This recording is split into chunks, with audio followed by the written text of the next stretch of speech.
মাদারীপুরে ডাসার উপজেলার বালিগ্রাম ইউনিয়নে ২ নং ওয়ার্ডের আটিপাড়া গ্রামে মোহাম্মদ নাঈম মল্লিকের ২ ছেলে পুকুরের পানিতে পড়ে মৃত্যুবরণ করেন। নাঈম মল্লিকের নিহত বড় ছেলের নাম মোহাম্মদ হাফিজুল, বয়স ৯ বছর। নিহত ছোট ছেলের নাম মোহাম্মদ হামজা, বয়স ৭ বছর।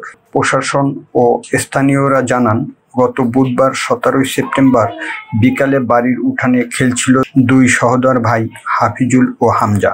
অসাবধানতাবশত ২ ভাই পাশের পুকুরের পানিতে পরে তলিয়ে গেলে আর উঠতে পারেনি। অনেক খোঁজাখুঁজি শেষে তাদের পাওয়া যায়নি। পরে রাত আনুমানিক ৮টার দিকে স্থানীয়রা ভাসমান অবস্থায় দুজনকেই পুকুরের পানিতে দেখতে পান। স্বজনরা স্থানীয়দের সহযোগিতায় দুজনকে উদ্ধার করে মাদারীপুর ২৫০ শয্যা বিশিষ্ট হাসপাতালে নিয়ে আসেন। হাসপাতালের কর্তব্যরত চিকিৎসকগণ ২ ভাইকেই মৃত্যু ঘোষণা করেন। ২ সহোদর ভাইয়ের মৃত্যুতে পুরো এলাকায় নেমে এসেছে শোকের ছায়া।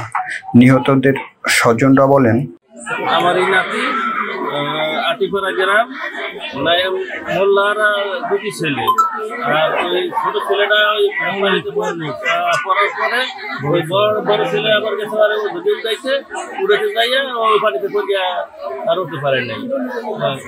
মাঝে আধা ঘন্টা আগে ঘটনা। 2টি বাচ্চাই মারা গেছে। 2টি বাচ্চাই মারা গেছে। বয়স কত হবে? বয়স হলো 9 আর 7।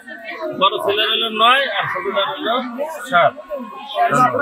ভাইয়ের ছেলে হামজা হাফিজুল, ওরা সন্ধ্যার সময় আমাদের ঘরে থেকে যাওয়ার পরে পুকুরে পড়ে গেছি। পুকুরে পড়ার পরে আমরা খোঁজাখুঁজি করছি, কারণ আমরা তো পাইনি, আমরা তো জানি না ওরা কই গেছে। তারপরে পুকুরে যাই দেখি ওর জুতা ভাসার পরে দেখি ছোটটা ভাসে। তারপরে উঠাইতে যাইয়া তারপরে দেখি পায়ে আর একটা বাজছে। 2 ভাই তারপরে নিয়ে আমরা হসপিটাল গেছি। হসপিটাল যাওয়ার পরে দেখি 2 ভাই আর কি মৃত ঘোষণা করছে ডাক্তার।